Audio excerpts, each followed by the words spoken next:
El ministro Javier Lainez Potisek contó su experiencia en los últimos años de la actual Suprema Corte de Justicia de la Nación y afirmó que para él no cabe duda de que la elección judicial tiene un único propósito: controlar a los juzgadores del país. Lógicamente el sistema está hecho para ser capturado, por eso yo digo, quiero ser respetuoso, ojalá no fuera así, más los 3 votos que ya hemos visto y que me perdonen, pero no soy yo.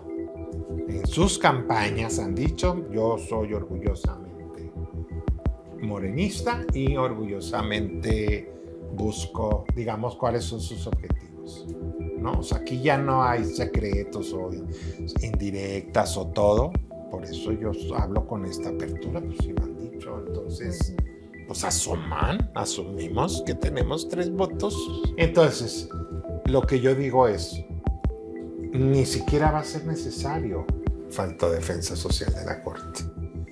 Definitivamente, hay que recordar que todo este escenario, pues ahora sí que fue un tsunami, o sea, nos agarró a todos fuera de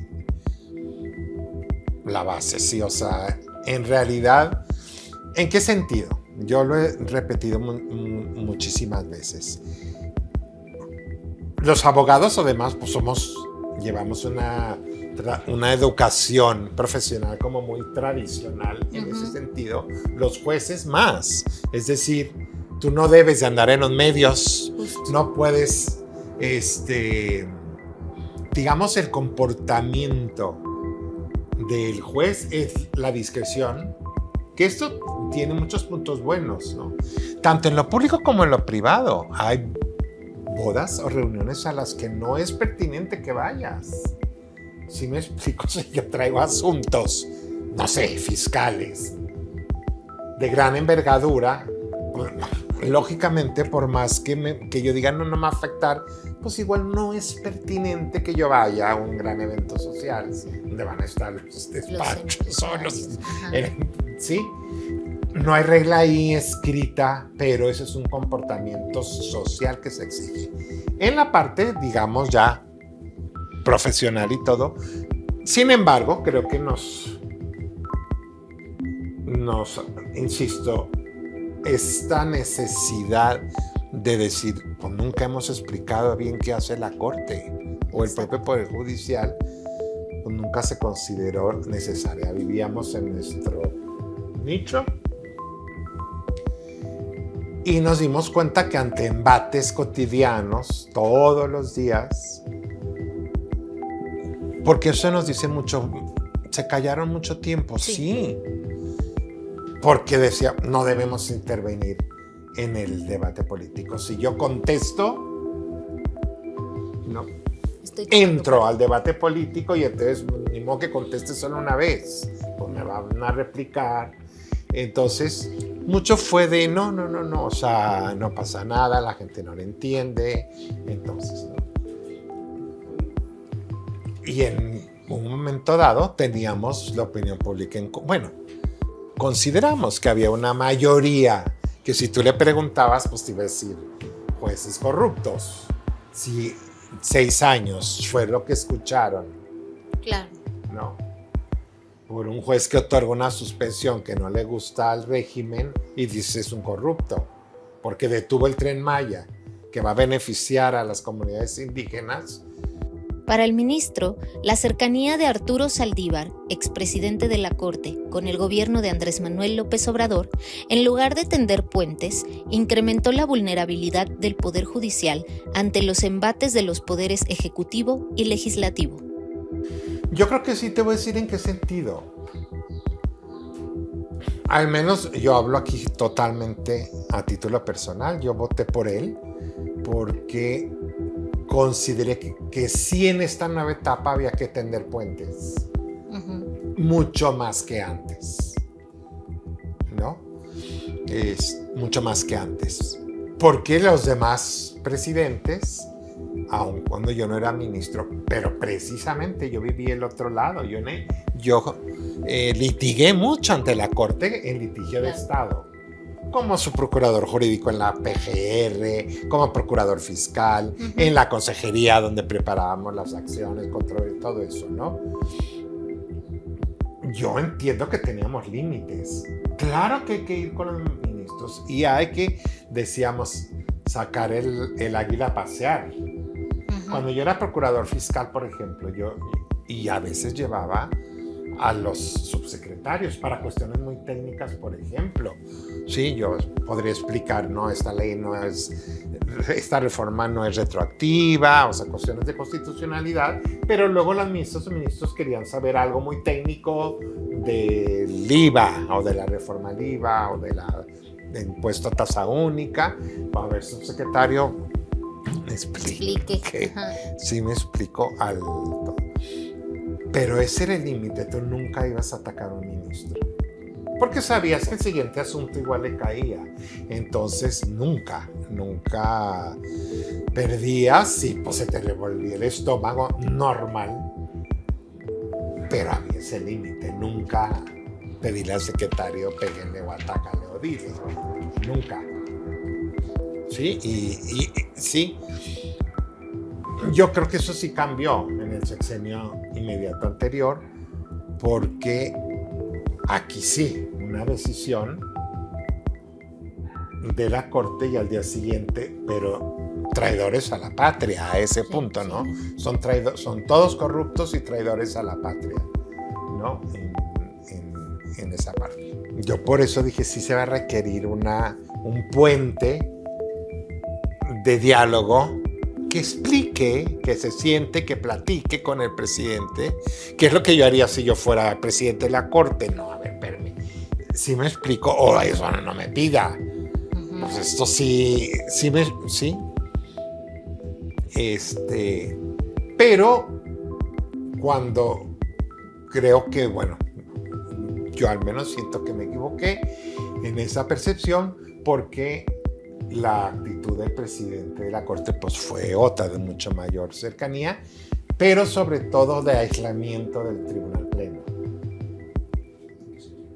en que nosotros no nos enterábamos, por ejemplo, de tal reunión con el presidente de la República. Nos enterábamos por la prensa.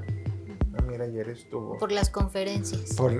Después, por ejemplo, las conferencias. Las mensuales, ¿no? De él. Nos enteramos de la primera conferencia por la prensa. Entonces sí creo que fue una presidencia muy individualista, porque esas cosas no las compartimos, o sea, y no pudo haber o no se permitió una relación con alguien.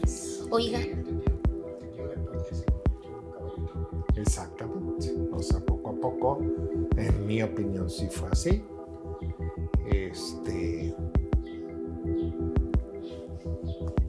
Y te digo, con una... perdón la expresión coloquial, pero agarrándonos a todos en curva, porque dices que fue muy complejo. Fueron tiempos muy complejos y yo no quiero... O sea, en este sentido, pues sí, hacerme a culpa, sí, pero sí transmitirles que para nosotros fue sumamente complejo. Recordó que la renuncia del ministro Eduardo Medina Mora fue el primer indicio del impacto que tendría el gobierno de la 4T al interior de la Corte. Curiosamente, yo me enteré la noche anterior que eso iba a ocurrir. Yo no podía creerlo. Pero para mí fue un signo el primer gran signo preocupante. Porque dije, si ya van a llegar a este punto, pues la presión viene dura. Y yo decía, independientemente, yo no sé si es cierto, no sé qué es, pues nadie sabíamos ni siquiera, ¿no? O sea, pero sea cierto, no sea cierto, si hay investigaciones o no, no. O sea, tienes que ser institucional, pues que vaya a juicio político y se defienda, ¿no? En comparecencia ante el Senado y que diga, que explique, que todo. Por eso tenemos esa protección. Yo dije, a mí no me hacen eso. A mí me hacen eso y yo digo, voy a juicio político, llévenme y explico lo que tenga que explicar. Pero cuando yo vi eso, sí, fue de verdad muy, muy preocupante, porque dije, pues este es un primer paso de que la presión va a ser tremenda para todos. ¿Sintió miedo en algún momento? Bueno, sí, mucha preocupación en ese momento porque dije, están tumbando a un ministro de la Suprema Corte. Yo no digo que sea intumbable o inamovible. No. Estoy de acuerdo, pero entonces que se usen ya las causas institucionales. Para eso están y que empiecen a desempolvarse y funcionen. Si somos sujetos de juicio político o de declaratoria de procedencia en caso de delito, bueno, pues que se usen, pero no así. Para él, la renuncia de Arturo Saldívar fue inconstitucional. Yo nunca tuve dudas de que fue un acto totalmente inconstitucional. Esa renuncia es inconstitucional. Y yo no hay manera de justificarla. Y quienes buscaron medio justificarla y todo, yo lo digo con todo respeto, no concuerdo y se equivocaron. Porque el cargo es totalmente irrenunciable. Curiosamente, no se bajaron a la ley, todo quedó a nivel, pues es que no dice la Constitución, que no, la Constitución no te va a explicar lo que es irrenunciable, ¿no? En la ley orgánica del Poder Judicial, ahí había disposiciones, ¿no? La incapacidad total y parcial. Causas graves. Exactamente, pero decía, serán causas graves. Por causa grave, dice la Constitución, perdón, no las desarrolla porque no le corresponde el texto constitucional, pero en nuestra ley orgánica decía, son causas graves la incapacidad total o parcial, física o intelectual. Yo siempre he dicho, ahí estaba, es la lógica. En el cargo irrenunciable de 15 años, tiene que ser una cuestión de física o mental, una incapacidad total o parcial. Pero aún sin ser tan ortodoxos y que digamos, bueno, puede haber otras que no nos imaginamos, no puedes limitarlas, yo les digo, está bien, te doy el punto. Yo he tratado de pensar y no encuentro una. No encuentro. Digo, ¿qué sería que, no sé, que al presidente de la Corte tenga posibilidades de ser presidente de la Corte Internacional en La Haya, ¿no? Y que al Estado mexicano pues le sea un honor y le convenga, a lo mejor decir, pero quieren a este ministro, ¿no? Quizá, no sé, pero esto es, ¿qué pasaría en ese contexto? Yo digo, ni ahí, pues es que tú estás aquí 15 años, pues, pero bueno, vamos a pensar que hubiera otras. Lo que sí les digo es, la que nunca estaría en esa lista, nunca, es la que él puso. Nunca. Si quieres, se lo cubre y piensa que otras causas, búscale. La que nunca pudiera estar es exactamente la que él usó. Es decir, cierro mi ciclo y me sumo a un proyecto político. Y estaba en campaña el día siguiente. Esa sí es la que definitivamente no puede ser. Entonces, para mí, pues ahí está la inconstitucionalidad. Todo lo demás, son alegorías y que es que la interpretación y por favor, somos jueces constitucionales. Pues hasta como para saber qué es causa grave y que esa no puede ser causa grave. Entonces, para mí fue tanto la renuncia como la posición del Senado. Y esto desde Medina Mora, porque para mí el Senado también rechazó su facultad constitucional de analizar la renuncia del ministro, porque él debe de hacer un análisis.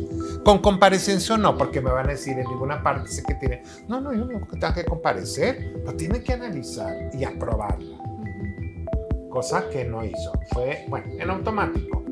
Tanto en aquel caso como en este. Cuando yo considero que, salvo que sea una incapacidad física, todo, pues está el certificado médico, ¿no? Entonces creo que el Senado también no hizo lo que le pedía. No ejerció su facultad en ninguno de los dos casos y en este caso, pues también la renuncia. Lainez defendió la elección de Norma Piña como sucesora de Saldívar en la presidencia de la Corte, pues consideró que fue el ministro en retiro quien jugó un papel fundamental para bloquear los intentos de la ministra presidenta por dialogar con el Ejecutivo. Si la idea fuera sobrevivir a toda costa, pues ya sabemos por quién votaron. Eso es lo que te quiero decir. ¿Sí? Eso ya era clarísimo. ¿Por quién? Pues no. Queremos sobrevivir y seguir con... ¿Sí? Aquí, pues ya sabemos por dónde. Eso siempre lo supimos. En todas estas polémicas resoluciones que tomó la Corte, y ojalá al ratito nos podamos explicar un poco eso, pero ya sabíamos. O sea, el riesgo que se estaba tomando, pues ya sabíamos que la posición cómoda era, bueno, pues interprétale por acá y ya, no lo están pidiendo. Eso siempre lo supimos, digo, casi desde la primera polémica que fue la consulta de los expresidentes, ¿no? Pues ya sabíamos. Sí, porque decisiones controversiales hubo también en la administración de Saldívar, ¿no? Nada más en la Sí, Piña. claro. Entonces, yo por eso te digo, no, eso ya sabíamos, pero no lo íbamos a hacer. No lo íbamos a hacer, ¿no? El decir no, porque pues, ya vimos con la actual presidencia y ahora es pues entregarla a quien decida que va a continuar en esa línea o la va a agudizar. Entonces, quienes decidimos decir no, tenemos que ir por alguien que garantice. Pues fue sorpresiva la elección de Norma Piña en ese punto. Yo quiero decir, yo siempre le diré, yo siempre la apoyé. Y ella me iba a apoyar a mí, en serio. Sí lo decíamos, ¿no? Sin lugar a dudas lo digo. Digamos, Pero nuestra intuición inicial, y les hablo con total transparencia, o nuestra intención, y déjenme aquí, sí me voy a atrever a hablar hasta por ella, porque lo platicábamos a título personal, pero yo creo que también influyó muchísimo el que el expresidente de la Corte ya estaba allá. Y no la quería. O sea, para él, también déjenme hablar a título personal, fue su peor escenario. Su peor escenario. El que hubiera salido electa Norma. Pues porque no se quería, no la quería. No la quería. Hubo ruptura. Él lo ha dicho, aquí no voy a ser indiscreto. Él lo dijo en una entrevista desde la consulta de los presidentes, con los, ¿no? Bueno, Norma no le quiso dar el voto exactamente. Y ahí, y no soy indiscreto porque todos nos dimos cuenta de pasar de una amistad, de una relación muy cercana que siempre tuvieron, a una ruptura total. ¿Y por qué lo digo? Porque ni siquiera le dirigía la palabra en el pleno. En la sesión pública, o cuando pedía la palabra, claro que sí, porque pues no les va a haber ministra adelante, o sea, eso sí, pero fuera de eso no.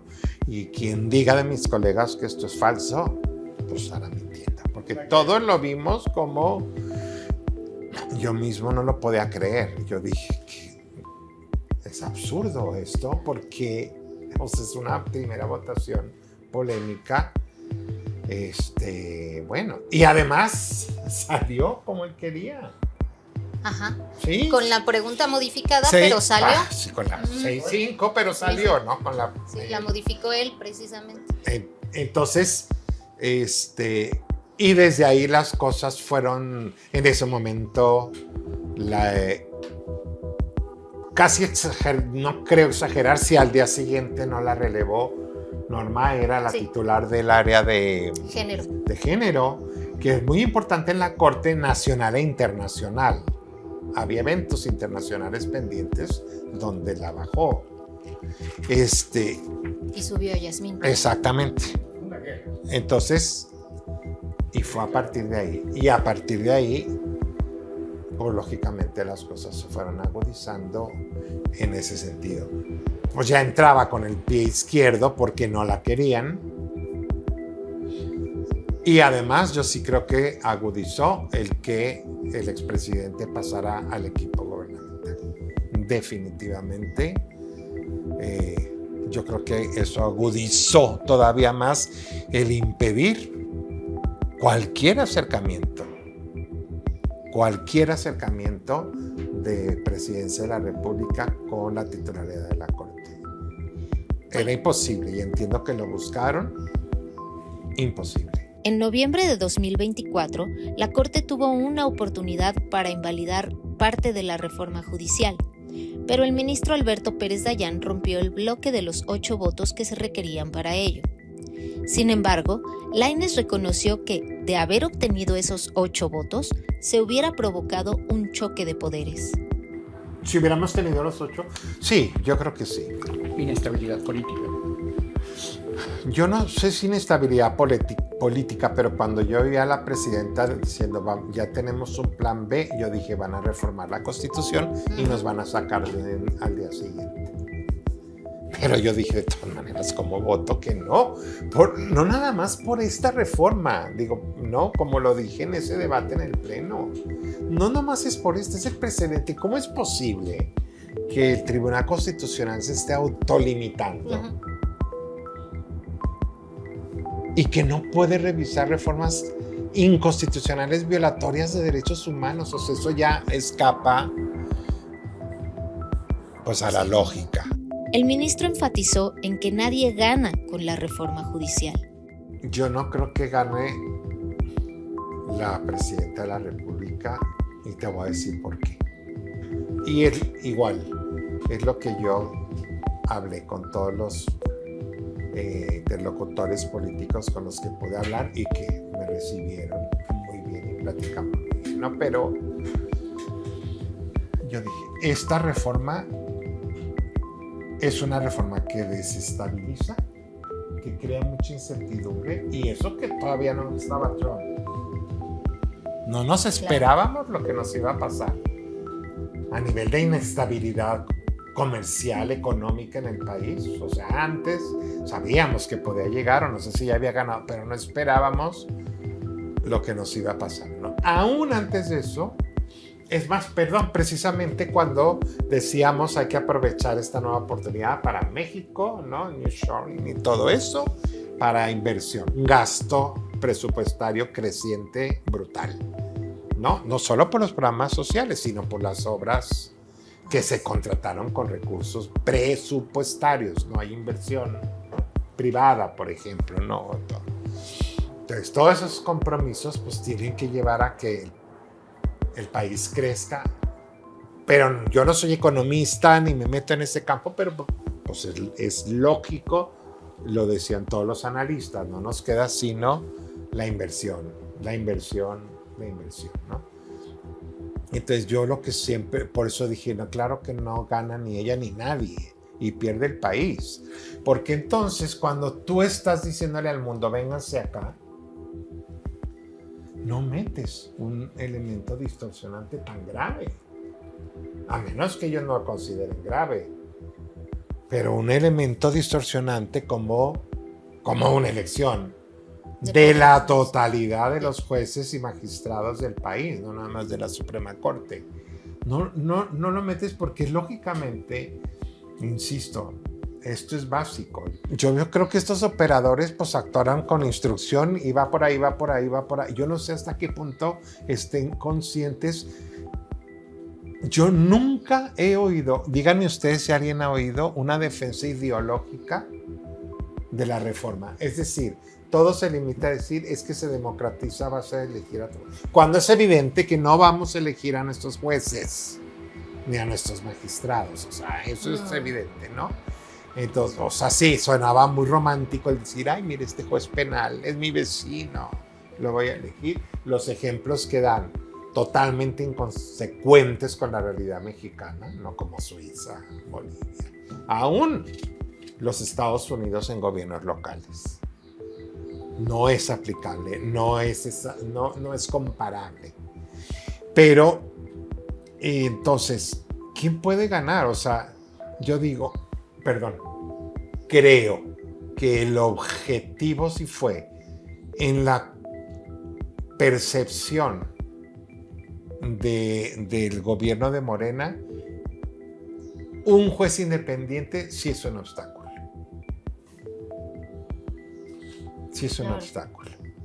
Sí, entonces yo sí creo que su visión de lo que es la independencia judicial no llega a permitir contrapesos. Olvidémonos del Tribunal Constitucional, Corte, pero ni siquiera de un juez.